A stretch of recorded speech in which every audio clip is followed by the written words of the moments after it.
सर्वेशाय नमः। सद्गुरुचरण कमलेभ्यो नमः। गुरु श्री सद्गुरु भगवान की जय।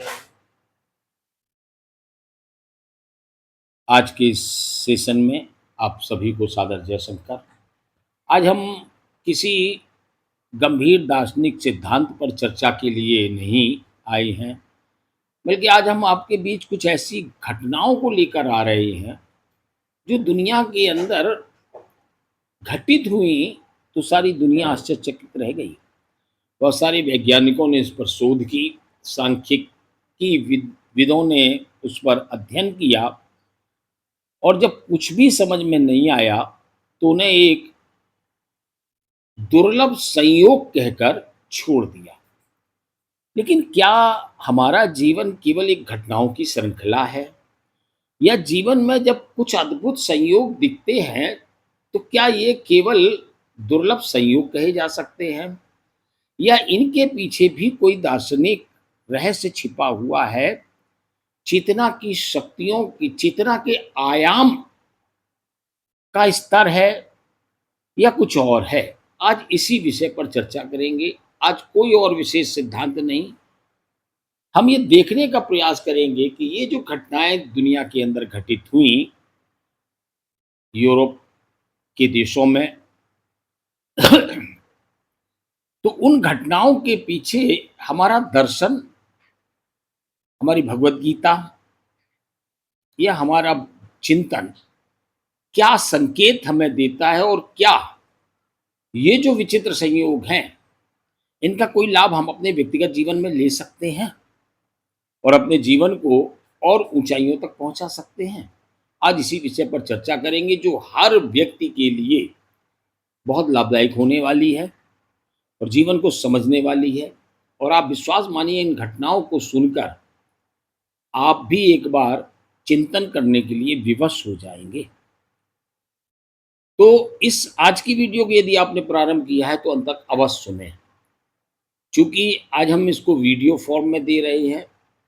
मौसम बहुत खराब है, जिसके कारण वाईफाई काम नहीं कर रहा है, तो लाइव संभव ना हो सकने के कारण आज इसको हम वीडियो के रूप में रिकॉर्ड कर रहे हैं और तुरंत इसको लोड करेंगे ताकि आप लोग इसे सुन सकें। तो हम आज कुछ विचित्र घटनाओं की ओर इशारा करते हैं, और एक प्रश्न है, क्या हमारा जीवन वास्तव में केवल संयोगों का खेल है? बहुत बार हम सबके बीच भी हम लोग, मतलब ये तो असाधारण घटनाएं हैं जिन पर मैं आज वर्णन करूंगा, लेकिन हम लोगों के साधारण जीवन में भी होता है कि कई बार हम किसी को बहुत याद कर रहे हो और अचानक उसका फोन आ जाता है या वो खुद ही आ जाता है। तो हम लोग कहते हैं, क्या है, तुम्हारी बड़ी उम्र है, तुम्हें याद कर रहे थे और तुम आ गए। और ये हम लोग इसके बड़ा साधारण तौर पर लेते हैं, लेकिन इसके पीछे बहुत गहरा एक दार्शनिक सिद्धांत छिपा हुआ है। आज वही उजागर होगा, और इसे समझ लिया तो आप जीवन में बहुत कुछ, अपने जीवन को मन चाहे तरीके से जी पाने में कामयाब हो सकते हैं। तो आज की चर्चा को प्रारंभ करें उससे पहले आप सबसे अनुरोध है, यदि आपने अभी तक हमारा चैनल सब्सक्राइब नहीं किया है तो कृपया चैनल को सब्सक्राइब कर लें। ऐसा अनूठा चैनल है, आप पूरा यूट्यूब ढूंढ लेना, इतना सब कुछ मिलेगा नहीं आपको किसी भी अन्य चैनल पर। ये केवल मनोरंजन के लिए नहीं बनाया गया है, न कोई आर्थिक लाभ के लिए है। यह जीवन के उन सिद्धांतों पर जिन पर आज देश में चर्चा नहीं हो रही है, उस चर्चा में एक छोटी सी आवाज नक्कार खाने में तूती की तरह बोलने का एक प्रयास है, आत्मसंतुष्टि के लिए और जन कल्याण के लिए। उस भावना से ये चैनल है। तो यदि आपने अभी तक सब्सक्राइब नहीं किया तो कृपया पहले सब्सक्राइब कर लें और बेल आइकन दबाकर ऑल पर क्लिक करें, ताकि हमारी इन हर अनूठी वीडियो का नोटिफिकेशन आप तक पहुंचता रहे। तो चलिए प्रारंभ करते हैं आज की इस चर्चा को इसी प्रश्न के साथ, क्या हमारा जीवन केवल संयोगों का खेल है? हम सामान्यतः ये कह बैठते हैं कोई भी घटना हो जाती है, हम किसी को याद कर रहे, वो अचानक आ गया। बोले बड़ी लंबी उम्र है, तुम्हीं को याद कर रहे थे, तुम आ गए। या हम किसी की चर्चा कर रहे, किसी की बात कर रहे, किसी को याद कर रहे, वो अचानक फ़ोन कर देता है, तो हम इसको संयोग मान लेते हैं। किसी से याद किया और किसी से रा निकले, किसी वो अचानक रास्ते में ही मिल गया। तो ये केवल संयोग है या इनके पीछे कुछ रहस्य भी है?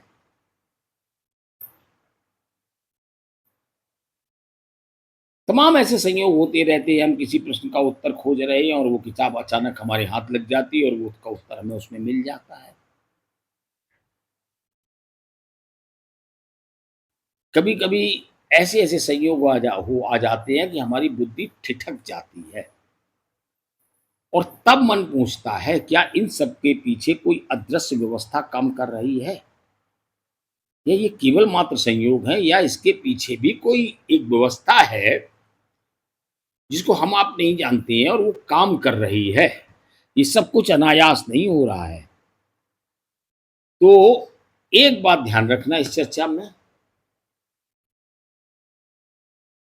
कि मैं कोई ये सिद्ध करने नहीं आया हूं कि संसार में चमत्कार होते हैं या ये घटना चमत्कार है। ऐसा मेरा कोई मंशा नहीं है। मैं किसी चमत्कार को नहीं मानता। चमत्कार को यदि मानता हूं तो ये मानता हूँ कि हमारा शरीर ही अपने आप में सबसे बड़ा चमत्कार, इससे बड़ा चमत्कार कोई नहीं है कि हम रोटी खाते हैं और उससे खून बनता है। इससे बड़ा मैं कोई चमत्कार नहीं मानता कि हमने रोटी खाई, भोजन किया, भोजन पचा और वो ग्लूकोज़ में बदला, ग्लूकोज़ ब्लड में बदला, उसी भोजन से सारे पौष्टिक तत्व निकाले गए शरीर के भीतर, प्रोटीन, कैल्शियम, फास्फोरस या जो भी तत्व होते हैं, सारे विटामिन, सारे मिनरल, उसी हमारे भोजन से निकाले गए। जिस अंग को जिस चीज़ की आवश्यकता है, वह उस तक पहुँचाई गई। बीटा कैरोटीन आँखों में पहुँच गया, मैग्नीशियम जाके पैनक्रियाज़ को मिल गया या जहाँ जिसको जैसी आवश्यकता थी, हड्डियों को कैल्शियम मिल गया, मांस को प्रोटीन मिल गया, उसको पहुँचा दिया गया और हमारा शरीर चल रहा है। मैं इससे बड़ा कोई चमत्कार नहीं मानता।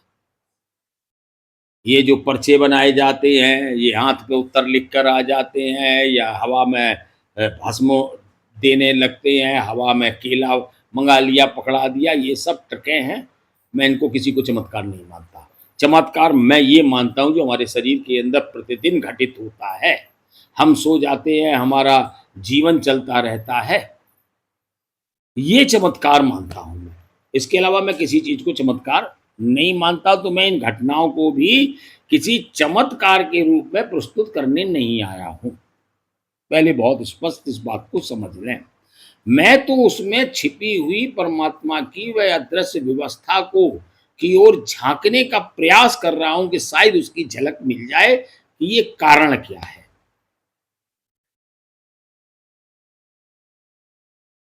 और ना ही मैं ये कह रहा हूँ कि कोई जो संयोग है, वो हर घटना किसी पूर्व जन्म के कर्म के परिणाम स्वरूप है।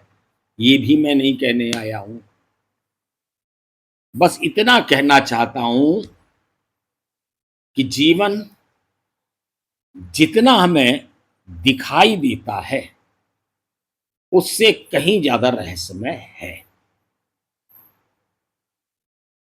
हम जीवन का एक अंश भी, अपने जीवन का भी एक अंश नहीं देख पाते हैं पूरा, क्योंकि हमारा ज्ञान, हमारी बुद्धि बहुत अल्प है, सागर की एक बूंद के समान भी नहीं है। कितना भी शास्त्रों को पढ़ लो, कितना भी किसी भी विषय की चाहे जितनी पुस्तकें पढ़ लो, लेकिन ज्ञान वो असीमित शक्ति है जिसकी अगर एक बूंद, एक फुहार भी मिल जाती है तो ये लगता है कि जैसे भंडार मिल गया हो। हमारा ज्ञान बहुत अल्प है। अरे हमारा ज्ञान, हम इतने तुच्छ हैं कि अगर उदाहरण दें कि अगर रेत का कोई टीला है, उसकी रेत के एक कण के बराबर भी नहीं है। ये अनंत ब्रह्मांड है। अगर अनंत ब्रह्मांड की पिक्चर देखो तो हमारी पृथ्वी भी ढूंढे नहीं मिलती है एक बिंदु से ज्यादा। अनंत ब्रह्मांडों के अगर कोई नासा या कोई ऐसे संस्थान अगर पिक्चर जारी करें अनंत ब्रह्मांडों की, तो उसमें पृथ्वी को ढूंढोगे तो पृथ्वी भी एक रेत के कण के समान दिखाई देनी मुश्किल पड़ जाती है। अगर बताया ना जाए यही पृथ्वी है तो हम उसको भी नहीं समझ सकते। तो जब ये पूरी पृथ्वी की ये स्थिति है तो हमारी आपकी स्थिति क्या है? कितने जब उस अनंत की विराटता का अनुभव करते हैं तो अपनी अल्पता समझ में आती है कि हम कुछ भी नहीं है, तब समझ में आता है। कुएं के मेढक को तो लगता है बस इतनी जिंदगी है, इतनी दुनिया है, बस हमसे बड़ा कोई नहीं। क्योंकि वो इस तरफ से छलांग लगाता उधर चला जाता, उसने मान लिया इतनी ही दुनिया है। तो उसे तो ये अहंकार हो जाएगा कि हम बहुत बड़े ज्ञानी हैं और हम सब कुछ जानते हैं, बस पूरी दुनिया हमने जान ली, उस कुएं की मेढक को। लेकिन यदि आप थोड़ा सा भी अपने बुद्धि को खोलते हैं तो जब देखते हैं कि इस अनंत ब्रह्मांडों में, अपने ही पूरे ब्रह्मांड में, द मिल्की वे में, इस पृथ्वी की क्या स्थिति है, अनंत ब्रह्मांडों में इस पृथ्वी की क्या स्थिति होगी, ढूंढे नहीं मिलती है पृथ्वी। और उस पृथ्वी में हम लोग 700-800 करोड़ की जनसंख्या में एक इंसान कहाँ है? कहीं नहीं। हमारा ज्ञान भी बहुत अल्प है।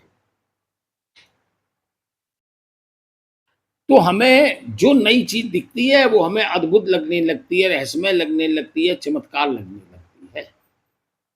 लेकिन एक बात ध्यान रखो कि अपने भगवत गीता में या अपने दर्शन में, उपनिषदों में जो सिद्धांत बताए गए हैं उस सिद्धांतों से परे कुछ भी नहीं है। अब वहीं तलाशो इसको।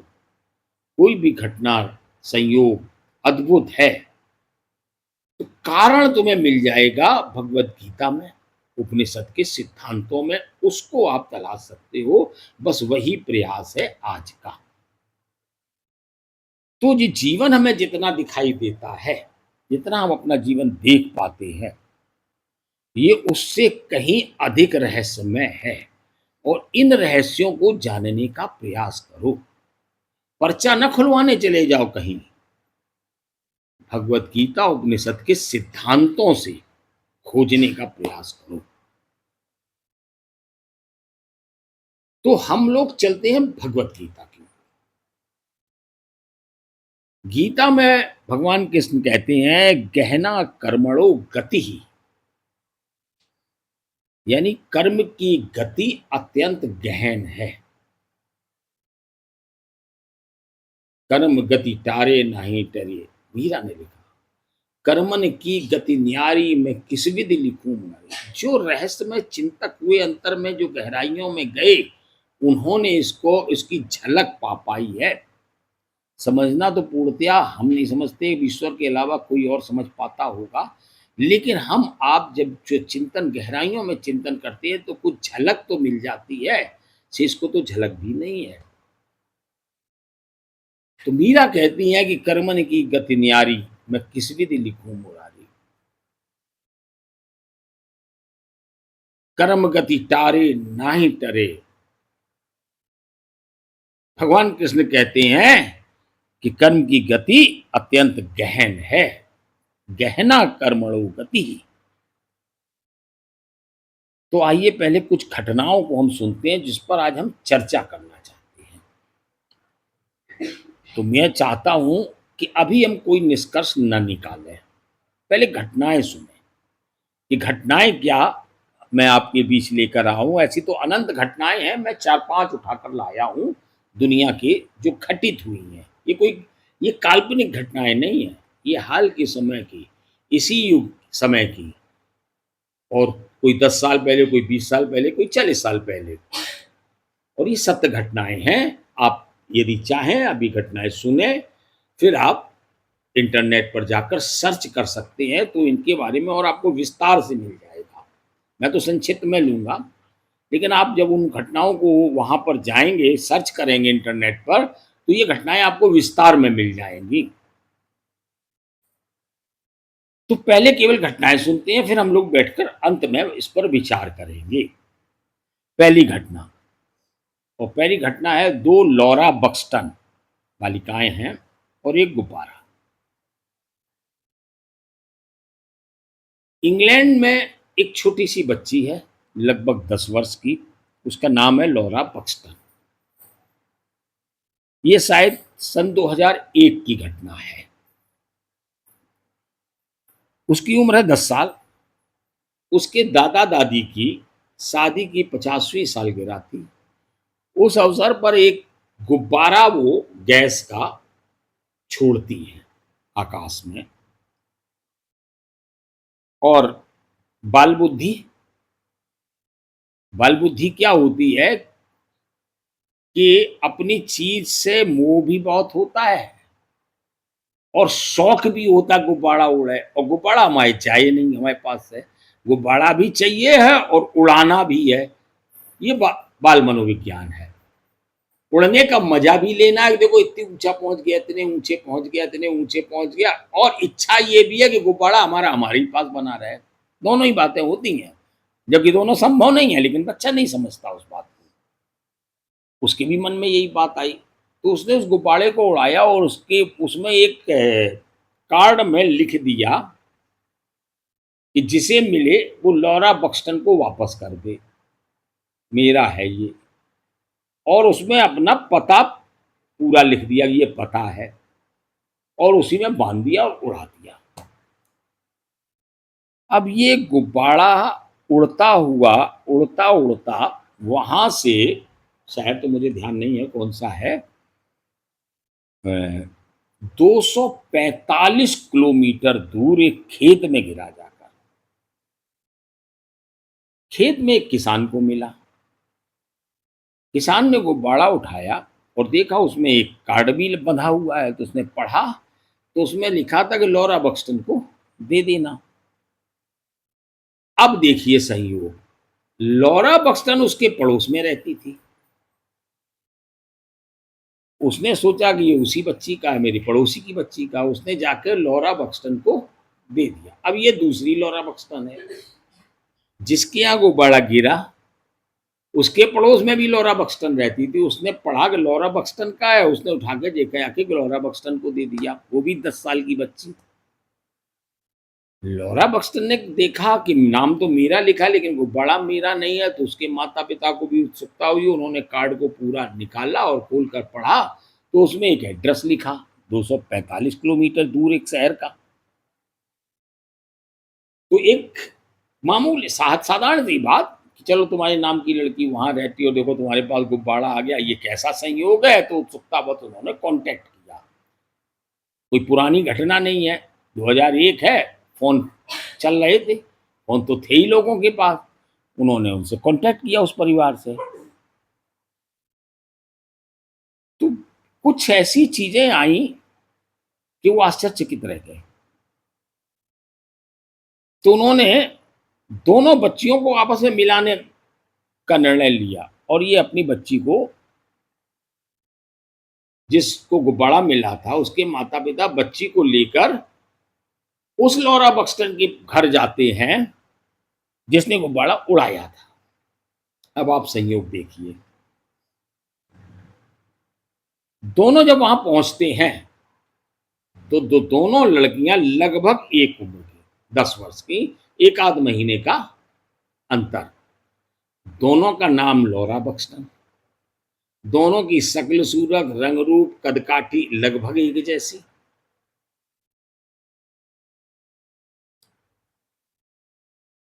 और इससे भी बड़ी समानता कि जब दोनों मिली तो दोनों एक जैसे कपड़े पहने थे, गुलाबी स्वेटर और नीली जीन्स। वो अपने घर से पहनी चली तो उसने भी वही कपड़े पहने, और जिसके घर मिलने आई तो वो भी तैयार थी वही कपड़े पहने हुए। दोनों कपड़े एक जैसे पहनी, दोनों एक एक कुतिया पाली थी, एक ही नस्ल की, एक जैसी दिखने वाली। दोनों एक एक खरगोश पाले हुए थी। यानी जो पालतू जानवर जो है दोनों ने पाल रखे थे वो भी लगभग एक जैसे थे।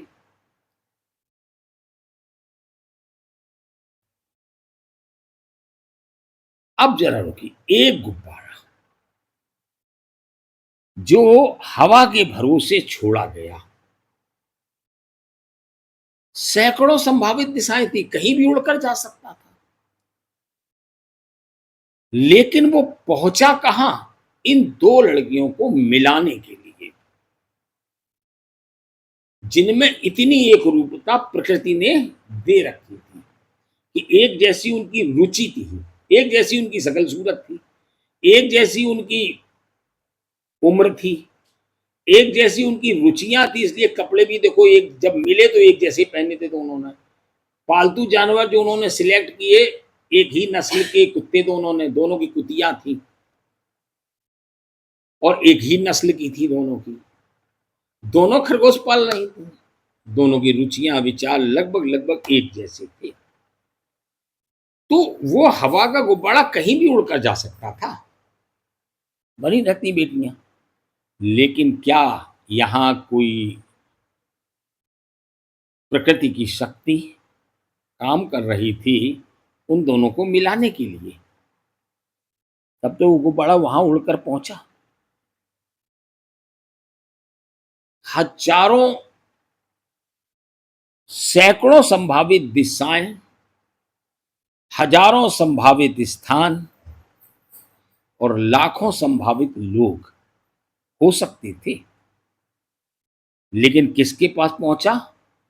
उसी नाम की लड़की के पास,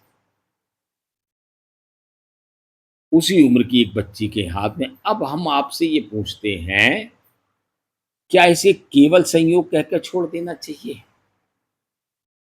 क्योंकि तमाम वैज्ञानिकों ने इस पर शोध की, सांख्यिकी विदों ने भी शोध की,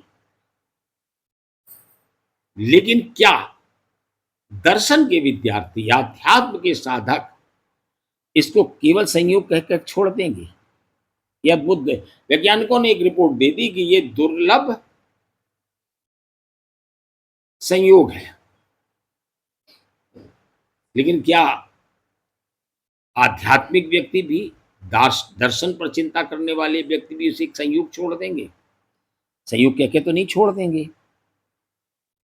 आध्यात्मिक दृष्टि से अगर इसको देखो तो ये घटना में एक प्रश्न खड़ा करती है, क्या जीवन में कुछ अदृश्य संबंध ऐसे भी हैं जिन्हें हमारी आंखें नहीं दिखती हैं? जागृत जगत में हम जिसको नहीं जान पाते हैं, क्या ऐसे अदृश्य संबंध हैं? तो गीता कहती है, मयि सर्वमिदं प्रोतम सूत्रे मणिगणा इव। कहती है गीता, हाँ, भगवत गीता में एक श्लोक आता है कि मयि सर्वम इदम प्रोतम सूत्रे मणिगणा इव। धागे में मणियां पिरोई होती हैं, वह जैसे धागे में मणियां पिरोई हुई होती हैं, वैसे ही यह समझ जगत मुझ में पिरोया हुआ है। भगवान कृष्ण गीता में कहते हैं, जैसे धागे में सारी मणियां पिरो दी जाती, मणि सब पास पास आ जाती हैं, मणियां तो दिखती लेकिन अंदर उसमें पड़ा हुआ धागा नहीं दिखता है। इसी तरह भगवान कृष्ण कहते हैं, ये सारे जीव मुझ में पिरोए हुए हैं, इन सब में मैं ही एक हूं। यानी कुछ एक ऐसा है जो सब में है, जो प्रेरित करता है इनको सबको आपस में जोड़ने में।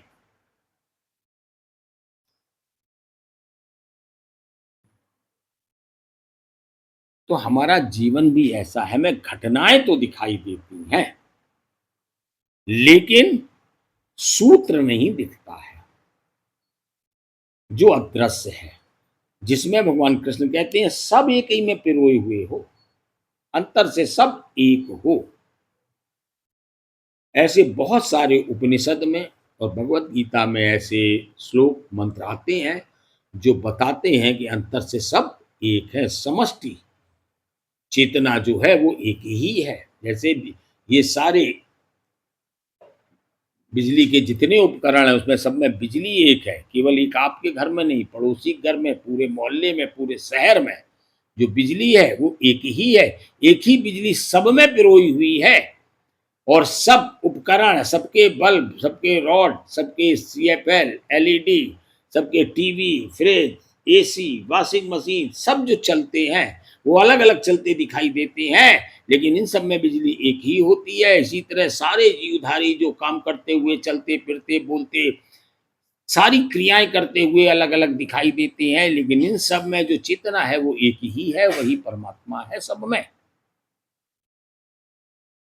और ये सब जो कुछ होता है वो उसकी योजना के तहत होता है। एक घटना हो गई, चलिए दूसरी घटना को देखते हैं, वो उससे भी ज़्यादा विचित्र है। एक ही शहर में 2 बच्चे जन्म लेते हैं, जुड़वा,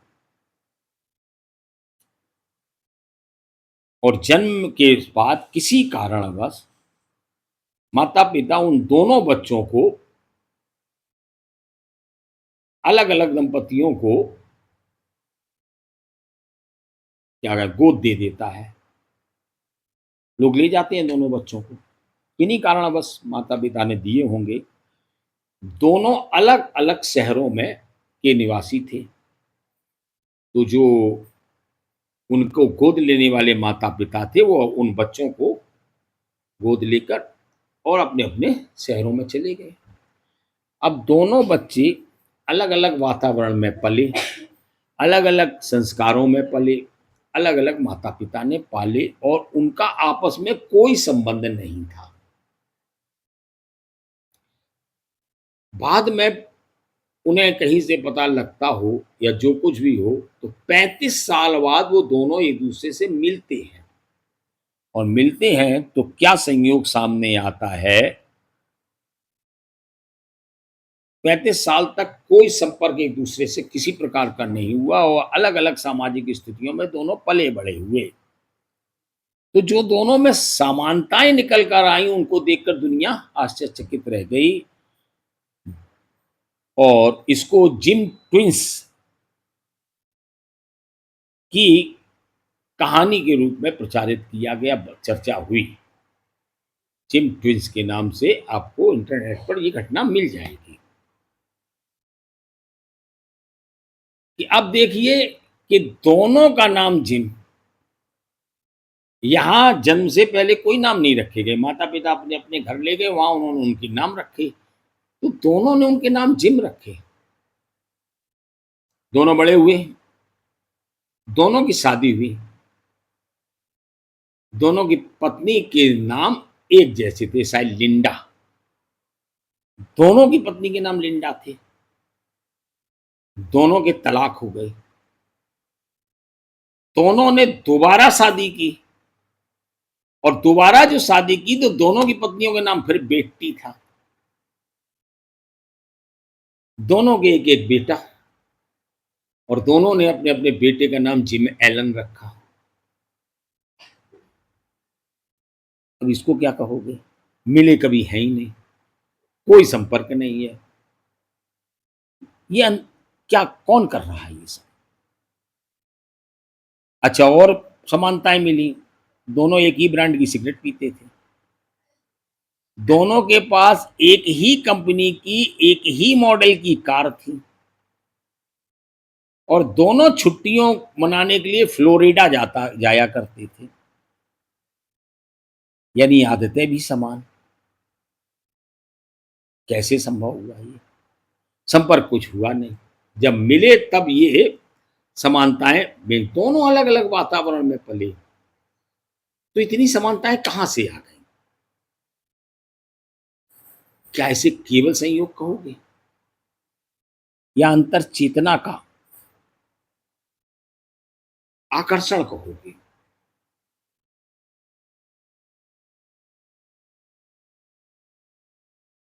या ये माने कि मनुष्य के भीतर कुछ ऐसी गहरी प्रवृत्तियाँ होती हैं, जो बाहरी वातावरण से परे भी अपना प्रभाव रखती हैं, जिन्हें हम संस्कार कहते हैं। कारण शरीर में पड़ी हुई जो वृत्तियाँ होती हैं, क्या उनका प्रभाव है? तो यहाँ पर यही शब्द जो हमारी संस्कृति का है, संस्कार, जिसको कहते हैं जन्मजात संस्कार। हर बच्चे के अलग-अलग होते हैं। कई बार हमने वीडियोज़ में बताया, से सत्र में बताया है कि जब बच्चा पैदा होता है तो हर आपके घर में 3 बच्चे हैं, तीनों बच्चों का याद कर लो। जब जन्म होता है और वो थोड़ा-थोड़ा सा समझना शुरू करते हैं, तो सबकी वृत्तियाँ प्रारंभ की अलग ही अलग होती हैं। ये अपने संस्कार लेकर आए, अपनी वृत्तियाँ लेकर आई है। तो क्या ये संस्कार है इन घटनाओं के पीछे?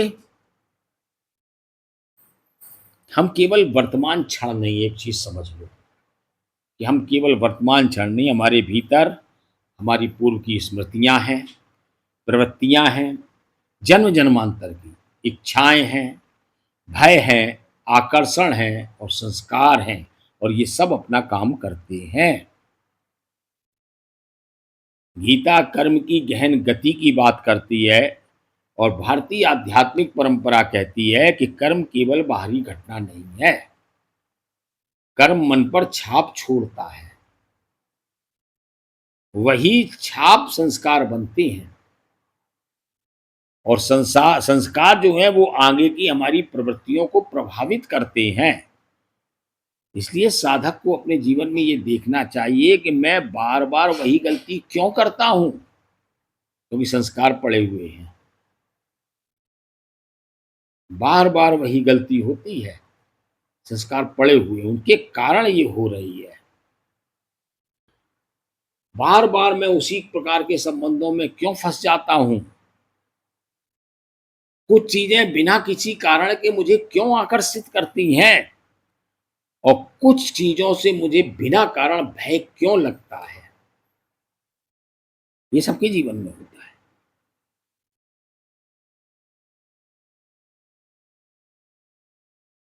तो यहां से फिर अगर हम ये प्रश्न अपने जीवन में उठाते हैं, तो ये जो कर्म का दर्शन है, फिलॉसफी ऑफ कर्मा, ये हमारे लिए कोई पुरानी कहानी नहीं बल्कि वर्तमान जीवन का अध्ययन बन जाता है कि अपने जीवन का अध्ययन करें हम। तीसरी घटना, सब लोग जानते हैं इस घटना को, टाइटैनिक एक प्रसिद्ध जहाज था जो डूबा। उस घटना में ज़्यादा विस्तार पे नहीं जाएंगे क्योंकि 30 मिनट तो पहले ही हो गए आज के इस वीडियो की, और मैं 30 मिनट की ही वीडियो बनाना चाहता था, लेकिन ये विस्तार पा गई। 1998 में लेखक मॉर्गन रॉबर्टसन ने एक उपन्यास लिखा, फ्यूटिलिटी। उपन्यास आप ढूंढोगे तो मिल जाएगा। ये लिखा गया 1898 में। 1898 में ये उपन्यास लिखा गया, जिसमें एक विशाल जहाज का वर्णन उपन्यास में, जिस नाम जहाज का नाम है टाइटन। डूबा कौन सा था? टाइटैनिक। उस जहाज का नाम था जो उपन्यास में लिखा गया वो टाइटन था, और उस उपन्यास में उसको ऐसे वर्णन किया गया कि जैसे ये बिल्कुल अजेय है जहाज, और ये उत्तरी अटलांटिक में यात्रा करता है। फिर एक रात वो एक हिमखंड से टकराता है, और जहाज में पर्याप्त जीवन रक्षाएं, मतलब लाइफ बोट नहीं थी, जीवन रक्षा नौकाएं की कमी थी, इसलिए वो समुद्र में जब डूबता है तो उसमें बहुत सारे लोग मरते हैं। अब यहीं ठहरिए। अब ये कहानी लिखी गई टाइटैनिक जहाज की दुर्घटना से वर्षों पहले, लगभग 16 वर्ष पहले लिखी। तब न टाइटैनिक जहाज बना था, न जहाज बनाने के दिन वाले के मन में कोई विचार आया था कि हम कोई जहाज बनाएंगे। तब ये उपन्यास लिखा गया था। उसके बाद ये जहाज बनता है, फिर 1912 में, यानी 14 वर्ष बाद वास्तविक टाइटैनिक जहाज बनता है और एक हिमखंड से टकराता है। ये जहाज भी बड़ा विशाल था और बड़ा सुरक्षित माना जाता था। ये स्थान भी उत्तरी अटलांटिका था जिसका उपन्यास में वर्णन था। ये भी हिमखंड से टकराया, इसमें भी लाइफ बोट की संख्या की कमी थी जिसके कारण लोग बड़े मरे।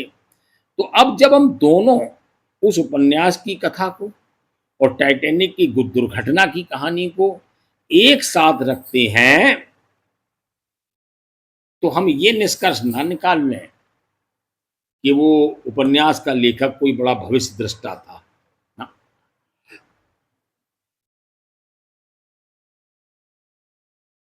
अगर हम ये कह देंगे कि वो अ, भविष्य दृष्टा था, उसने भविष्य देख लिया था, तो फिर हम इस घटना के साथ न्याय नहीं कर पाएँगे और इसमें जो सूत्र छिपा है उसको समझ नहीं पाएँगे।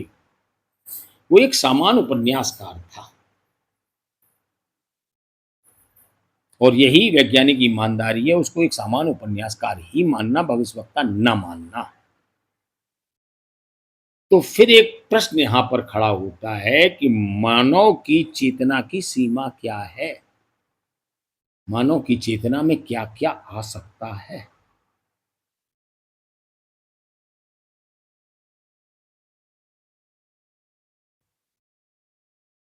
क्या हम वास्तव में भविष्य को बिल्कुल नहीं जानते? या कभी-कभी अंतर्ज्ञान, अनुभव, संभावना और चेतना मिलकर ऐसी कल्पना उत्पन्न कर देते हैं, जो बाद में की घटना से आश्चर्यजनक रूप से मिल जाती है? अगर हमें कोई उत्तर नहीं मिलता है तो कोई बात नहीं। साधना का उद्देश्य हर रहस्य का दावा करना नहीं है, बल्कि साधना का उद्देश्य है रहस्य के सामने विनम्र हो जाना। ठीक है, घटना घटी, कोई निर्णय नहीं ले लेना कि ये भविष्य दृष्टा है, प्रश्न के रूप में छोड़ो इसको। लेकिन क्या चेतना की गहराइयों से इसका संबंध है? जब एक कवि, एक उपन्यासकार जब डूब कर लिखता है, तो वह अंतर की गहराइयों में डूब जाता है और वहां से कल्पनाएं आती हैं और एक कहानी बनती है जिसको वो कागज पर उतार देता है। और ध्यान रखना कि अंतर की जो चेतना का जगत है, उसमें भूत, वर्तमान, भविष्य नहीं है, वह केवल काल है। जिसको हम लोग प्रश्नोपनिषद पर चर्चा कर रहे हैं, चल रही थी इस समय, उसका पहला मंत्र कहता है कि प्रजापति ने जब इस सृष्टि की रचना का संकल्प लिया तो उन्होंने तपस्या की और प्राण और रई नाम के युगल को जन्म दिया कि ये सृष्टि को रचेंगे। इसी प्राण और रई ने इस सृष्टि के सृजन किया। रई यानी माया, यानी मटेरियल पदार्थ, जिससे सारे रूप और आकार बने हैं, और प्राण यानी चेतना, जो सबके अंदर शक्ति है, जो इन सारे पदार्थों को संचालित कर रही है, वह एक ही है। और जब उसकी गहराई में जाते, वही सबको सर्वा और सर्वव्यापी है। परमात्मा की वो शक्ति सर्वव्यापी है और उसके लिए वो काल से परे है। भूत, वर्तमान, भविष्य कुछ नहीं है। तो वहाँ जो कुछ पड़ा हुआ है कर परमात्मा की योजना में, जब अनायास हम अपनी चेतना को उस चेतना से संपर्क में चले जाते हैं, तब एक उपन्यासकार को ऐसी कहानी की एक ऐसी कल्पना आ जाती है, जो वास्तव में परमात्मा की योजना के तहत बाद में घटित होनी है, लेकिन वो पहले ही कागजों पर उतर गई। संभवतः मैं इसको इस रहस्य के रूप में बेहतर देखता हूँ। तो आवश्यकता है अपनी चेतना की अपनी गहराई में उतरने की।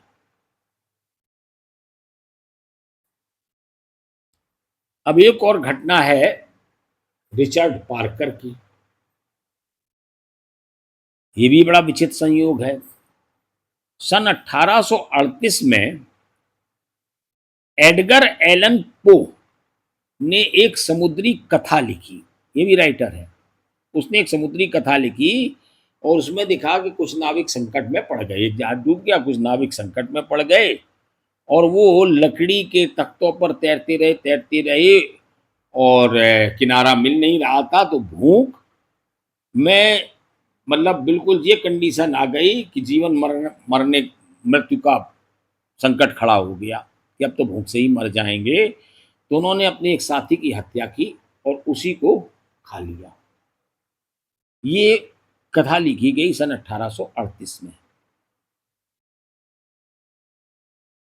और जिसको खाया है साथी को, उसका नाम उस कथा में लिखा गया रिचर्ड पार्कर। अब 46 साल बाद समुद्र में एक वास्तविक घटना घटती है।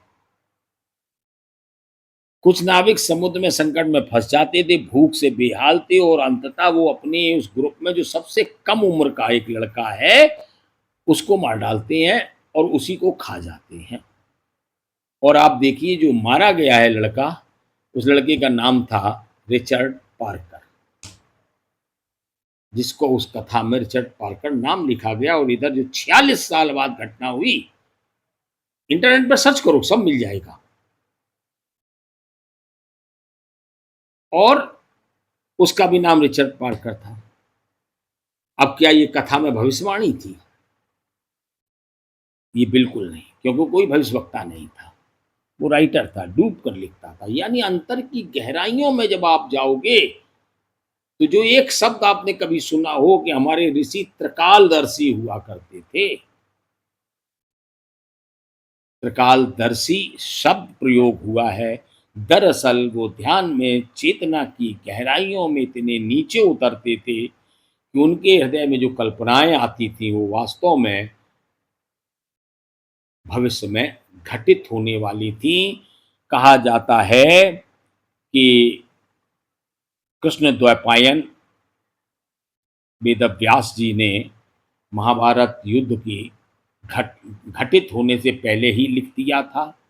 महर्षि वाल्मीकि ने रामायण को पहले ही लिख दिया था, घटित बाद में हुआ। उन्हें त्रिकालदर्शी कहा गया। ये भी वहां भी बताने की एक चेष्टा हुई है इस प्रकार से कि जब आप चेतना से, अंतर की चेतना से जुड़ जाते हैं, तो फिर आप काल से परे हो जाते हैं।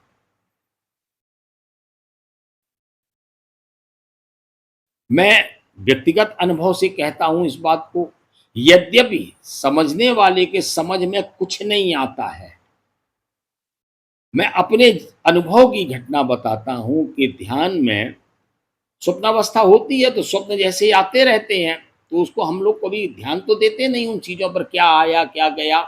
जो आ रहा आता रहे जाता रहे, उससे कोई लेना देना नहीं होता, ना उनको कहीं लिखते हैं और ना कहीं उनको मस्तिष्क में रखते हैं।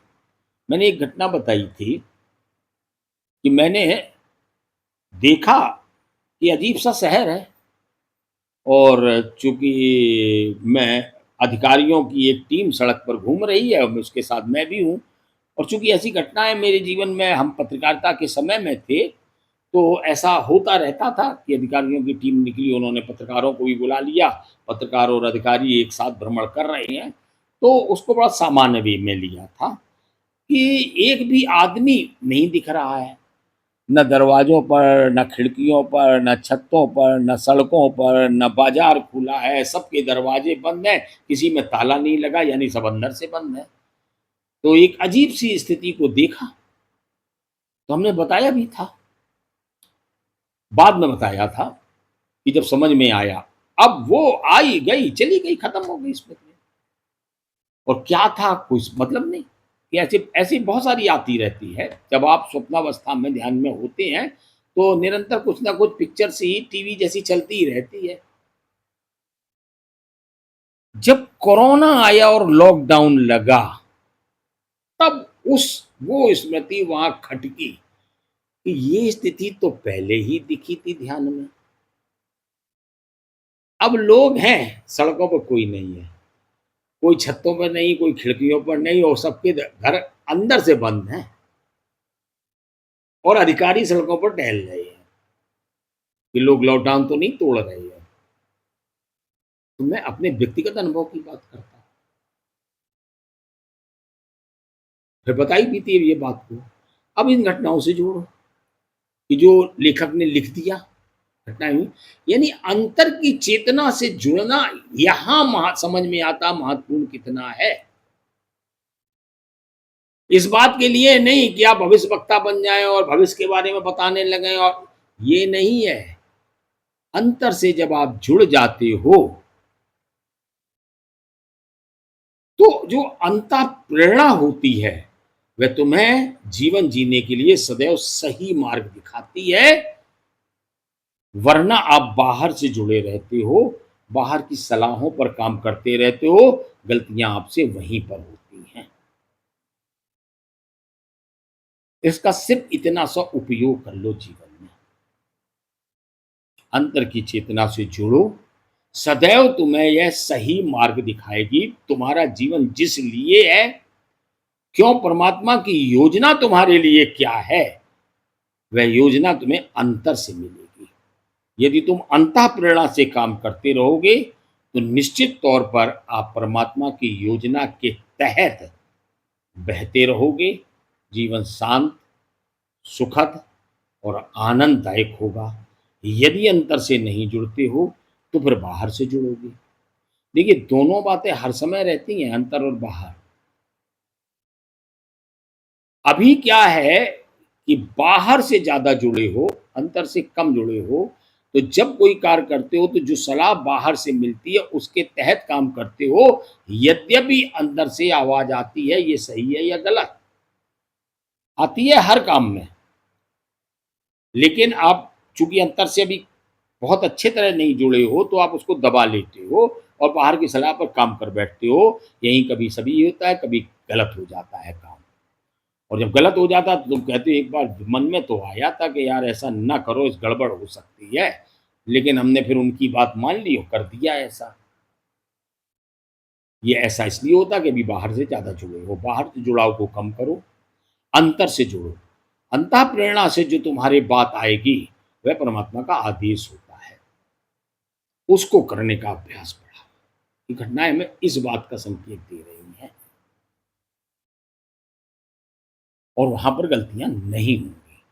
और जो हो जाए उसे स्वीकार करो कि ईश्वर का आदेश था, इसलिए मैंने ऐसा किया, संतुष्टि रहेगी।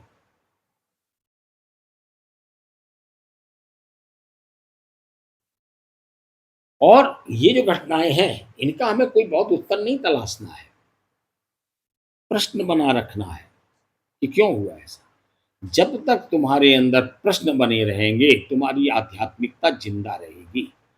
जिस दिन प्रश्न मर जाएंगे उस दिन आध्यात्मिकता समाप्त हो जाएगी, तुम्हारी यात्रा रुक जाएगी। प्रश्न ही है तुम्हारी यात्रा, आगे आगे और क्या, क्या और। तो जब तक प्रश्न रहेंगे तब तक तुम्हारी आध्यात्मिक यात्रा चलती रहेगी। तो प्रश्न को बनाए रखो। एक और घटना इटली की। इटली का एक राजा हुआ है उम्बर्टो प्रथम।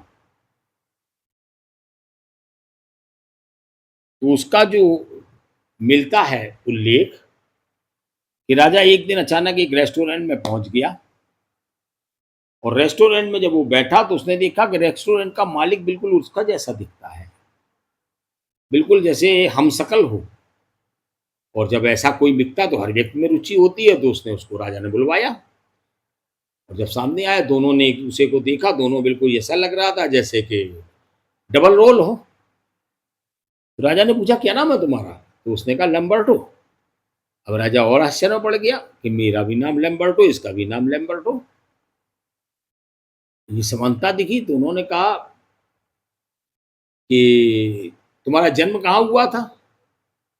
तो पता चला कि दोनों का जन्म एक ही शहर में हुआ था और एक ही तारीख में और लगभग एक ही टाइम हुआ था, और अलग अलग परिवारों में हुआ था, एक ही समय, अलग अलग। वो राजघराने में पैदा हुआ, वो एक साधारण घर में पैदा हुआ, लेकिन दिन एक था, तारीख एक थी, समय लगभग एक जैसा था। फिर राजा ने पूछा ये तुमने रेस्टोरेंट कब खोला, उसने तारीख बताई तो पता चला उसी तारीख में राजा का राज्याभिषेक हुआ था। उधर वो राजा राजगद्दी पर बैठा जिस दिन, उसी दिन इसने भी अपना रेस्टोरेंट खोला था। तो ये सारी चीजें आई सामने। और फिर एक दिन अचानक क्या हुआ कि किसी व्यक्ति ने उस रेस्टोरेंट चालक को गोली मारकर उसकी हत्या कर दी, और एक घंटे बाद पता चला कि राजा की किसी ने गोली मारकर उसी दिन हत्या कर दी। तो ये घटना क्या है। तो अब सोचो, क्या ये सभी पूर्व जन्म के कर्मों का परिणाम था, परमात्मा की योजना थी, क्या है ये सब। सब है तो रहस्यमय। हमने 4-5 घटनाएं सुनी। एक और घटना है, वो टैक्सी से एक बच्चे के डेथ की, दो भाइयों की, फिर कभी। तो अब हम इसको थोड़ा क्लोज, अब इसको उपसंहार करने की, आज की चर्चा को यहीं विराम देने के प्रयास में हूँ, तो इसको खत्म करने की ओर चलते हैं। तो अब हम इसमें तीन उत्तर खोजें। क्या ये केवल संयोग है, या इनके पीछे कोई ऐसी व्यवस्था हो सकती है जिससे हम लोग पूरी तरह नहीं समझते हैं। और तीसरी बात, यदि कर्म का कोई गहरा नियम है तो उससे हमारा वर्तमान पुरुषार्थ कहाँ है। यदि सब पूर्व नियोजित ही है तो फिर पुरुषार्थ के लिए जगह कहाँ है, कर्म के लिए जगह कहाँ है। सब कुछ परमात्मा की योजना के तहत घटित हो रहा है, तो फिर हमारा कर्म कहाँ है। तो हमें एक भूल से बचना है यहाँ, ये मत सोच लें हम कि सब कुछ परमात्मा की योजना से ही होता है और हम केवल एक कठपुतली हैं। नहीं, ऐसा नहीं, ये भूल मत करना। हमारे जीवन में दुख आया, इसलिए मैंने पिछले जन्म में पाप किया होगा, ये सोच लेते हैं हम। ये निष्कर्ष आध्यात्मिक रूप से बड़ा खतरनाक होता है, ये नहीं सोचना है। क्योंकि हमें अपने पिछले जन्म का कोई प्रत्यक्ष ज्ञान नहीं है कि हमने किया कि नहीं किया। ये यहाँ पर क्यों हुआ, इस क्यों को आप चिंतन ही नहीं कुछ करोगे, प्रश्न खत्म हो जाएगा। यहाँ पर प्रश्न खत्म हो गया तो तुम्हारा आध्यात्मिक जीवन खत्म हो गया। सीधा सीधा कह दिया भाई ये दुख आया तो कोई पिछले जन्म के कर्मों का परिणाम है, यहाँ प्रश्न खत्म हो जाता है। ये नहीं प्रश्न करना है, क्यों पर चिंतन करो क्यों हुआ। क्योंकि अब पिछले जन्म में किया था कि नहीं किया था ये हम क्या जानते हैं, हमें कोई प्रत्यक्ष ज्ञान तो है नहीं।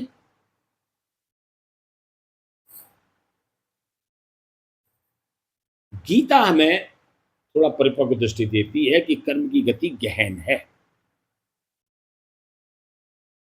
तो हमें कर्म का न्यायाधीश बनने के बजाय कर्म का साधक बनना चाहिए। और कर्म योग को अपना जाना चाहिए, भाग नहीं, जागरूक पुरुषार्थ।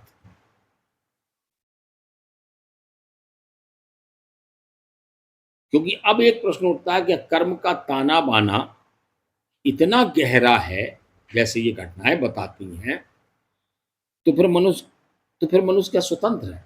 फिर तो वो सब मजबूर है। मनुष्य स्वतंत्र है। अब कहाँ है? वो है वर्तमान में अपने कर्म के स्तर तक। बस इतनी स्वतंत्रता है मनुष्य के पास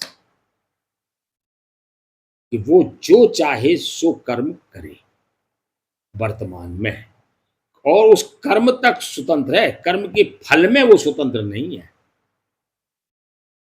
फल क्या मिलेगा इसके लिए वो स्वतंत्र नहीं है। कर्मण्येवाधिकारस्ते मां फलेश कदाचन। यहां पर इस बात को याद रखो, तुम्हारा अधिकार सिर्फ कर्म पर है, वो भी वर्तमान में।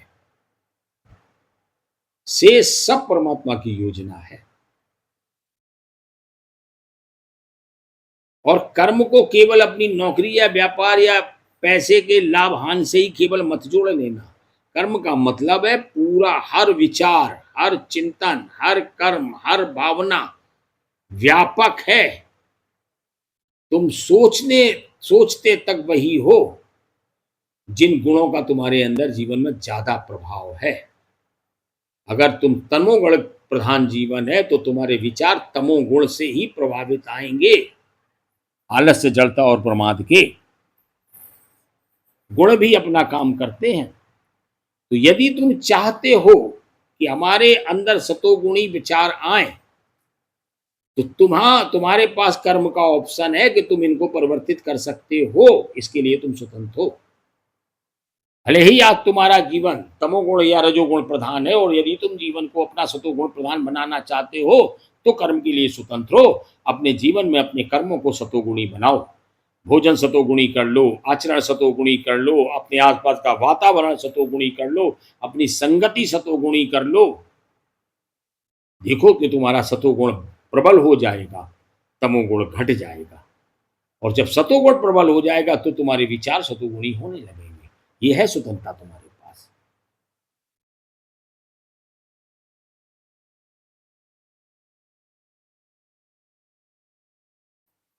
तो कर्म को बड़ा व्यापक रूप से लेना। कर्म केवल दुकान चलाने का नाम नहीं है, वो एक हिस्सा है जीवन का। आपका प्रत्येक शब्द कर्म है। मैंने कल तुम्हें एक रील तुमने डाली थी अपनी स्टोरी पर, मैंने तुम्हें मना किया था, आज के बाद इस तरह का कोई शब्द ब्रह्मांड को तुम्हें नहीं देना है, ये गलत कर्म है। इतना सुनने के बावजूद, इतना रोज सुनने के बावजूद भी चूक हुई है।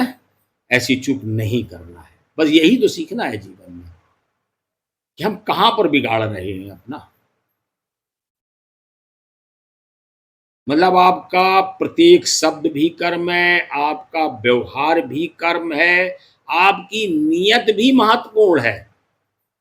इस काम को करने के प्रति आपकी नीयत क्या थी?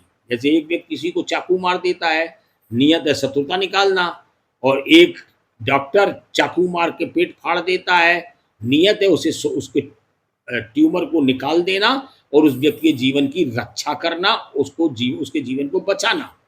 नियत में फ़र्क है, दोनों पेट में चाकू चला रहे हैं। एक का उद्देश्य है शत्रुता निकालना और एक का उद्देश्य है उसके जीवन को बचाना। तो ये नियत है। नियत भी महत्वपूर्ण है आपके कर्म में। आप किसी का भला करना चाहते हो और आपने उसके साथ किया और वो गड़बड़ हो गया। कई बार लोगों के साथ ऐसा बहुत होता है, भला करने चलते हैं और बुराई मिल जाती है, हो जाने दो। जो है उसको परमात्मा की योजना मान के चलो कि तुम तो भला करना चाहते थे, लेकिन अभी उसके जीवन में परमात्मा की योजना के तहत भलाई लिखी ही नहीं थी। तुम्हारी नीयत कर्म के समय में सही थी, तुम्हें परिणाम अच्छा मिलेगा। परेशान मत हो जाओ उस बात के लिए। तुमने अच्छी नीयत से किया, भला करने का प्रयास किया, ईश्वर बस यही देखता है तुम्हारा भाव क्या था, तुम कहीं गलत नहीं हो। परिणाम क्या आया वो ईश्वर की वजह, तुम स्वतंत्र हो ही नहीं उसके लिए। तो उस पर चिंतन मत करो, बस अपनी नीयत को साफ रखो। प्रयास और परिणाम, प्रयास हमारे हाथ में है, लेकिन परिणाम पूरी तरह से हाथ में नहीं होता है। मैं बीज बो सकता हूं, लेकिन अब उस बीज का वृक्ष बन के फल कब आएगा, इसके लिए बहुत सारी चीजें निर्भर हैं।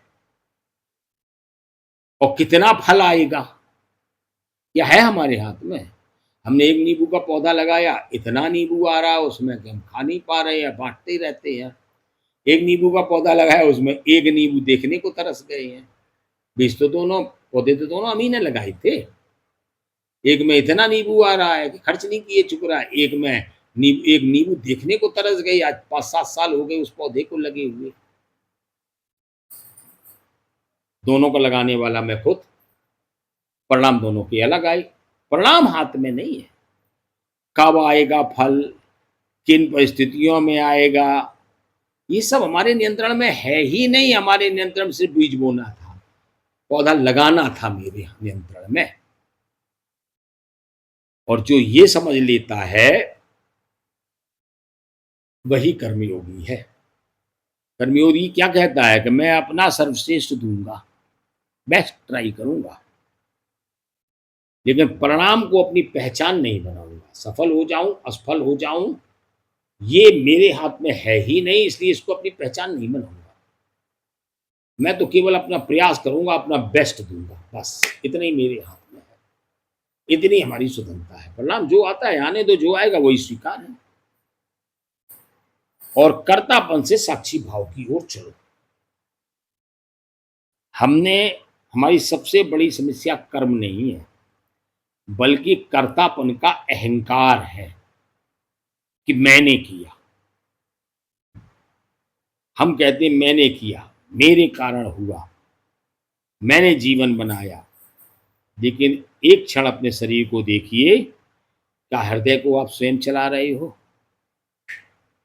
क्या सांस आपने बनाई? या नींद में इतनी सारी प्रक्रियाएं चलती हैं, आप करते हो? खाया हुआ भोजन आप हजम करते हो, उससे ब्लड तुम बनाते हो, उसका विटामिन कैल्शियम तुम निकालते हो। या आपका जन्म हुआ तो आपने निर्णय लिया, या आप मरोगे ये भी आपका निर्णय होगा। स्वाभाविक मौत आपका निर्णय होगा कि कब हम मरेंगे, कब नहीं मरेंगे। क्या है आपके हाथ में? फिर मैं का अहंकार किस बात के लिए? ये छोटी-छोटी चीज़ें भी तो आपके नियंत्रण में नहीं है, तो ये मैं का जो कर्तापन का भाव है, इसको निकालना है जीवन से। ये पूरी तरह से निकालना है। हम सब उसी की इशारों पर चलते, सब जो होता है वही कराता है, वही उसका करने वाला है। और हम क्या हैं? साक्षी भाव में आ जाओ, दृष्टा हैं, जो हो रहा है उसको देखने वाले हैं। बस मुक्त हो गए। यही सीखना है, यही अंतिम लक्ष्य है, साक्षी भाव में आना, दृष्टा बन जाना। आज मन प्रसन्न है, कल उदास हो सकता है। आज प्रशंसा मिली, कल आलोचना हो सकती है। आज लाभ है, कल नुकसान भी हो सकता है। लेकिन साधक भीतर पूछता कि इन सबको देखने वाला कौन है? और जब देखने वाला पर ध्यान जाता है तो यही ध्यान का द्वार खोल देता है, क्योंकि ध्यान से ही इसको देखना सीखते हो। तो संबंधों को देखने की एक नई दृष्टि डालो कि अंदर से सब एक धागे में पिरे हुए हैं, और ये है अदृश्य धागा, जो आज की वीडियो का शीर्षक है, अदृश्य धागा। उस अदृश्य धागे से हम सब बंधे हैं आपस में।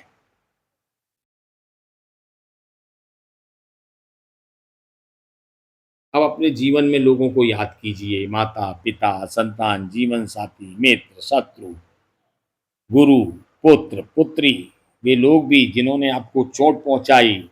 अब एक नया प्रश्न है, मेरे जीवन में इनका होना मुझे क्या सिखा रहा है? जिस व्यक्ति प्रेम मिला उसके प्रति कृतज्ञता, जिससे पीड़ा मिली उससे सीख, जिसने धोखा दिया उससे विवेक मिला, जिसने सहारा दिया उससे उसमें करुणा जागी, जिसने हमें ईश्वर की ओर मोड़ा उसके प्रति श्रद्धा हो गई। तो सब संबंध बंधन नहीं रह जाते। जब हम इस तरीके से देखते हैं तब ये संबंध बंधन नहीं बनते हैं, बल्कि ये साधना बन जाते हैं, यही संबंध।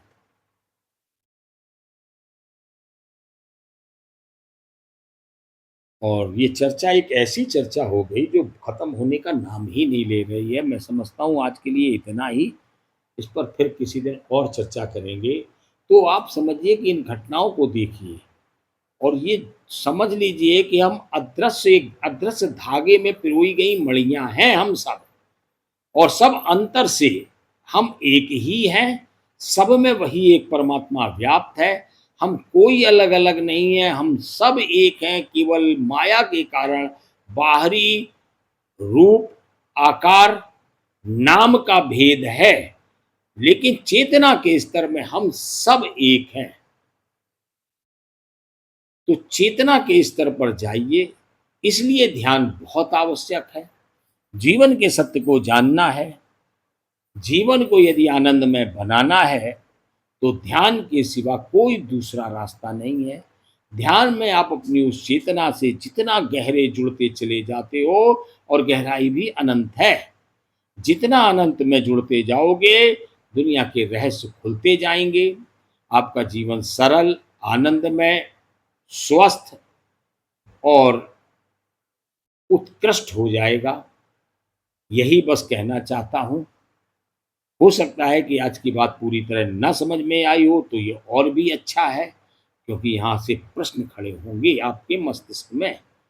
उन प्रश्नों को आप कभी कमेंट बॉक्स में भी लिख सकते हैं, उन पर भी मैं आपको चर्चाएं करूँगा लाइव। मुझे फ़ोन करके भी आप बात कर सकते हैं। आप हमारे चैनल में दिए गए नंबर पर व्हाट्सएप करके भी अपने प्रश्न भेज सकते हैं और बात कर सकते हैं। हम लोग इस चर्चा को बनाए रहेंगे। प्रश्नों का रहना बहुत ज़रूरी है। प्रश्नों को हमेशा पालिए, पोसिए, बढ़ाते रहिए। जब तक प्रश्न बने रहेंगे, आपकी आध्यात्मिक यात्रा आगे चलती रहेगी। तो आज के लिए बस इतना ही।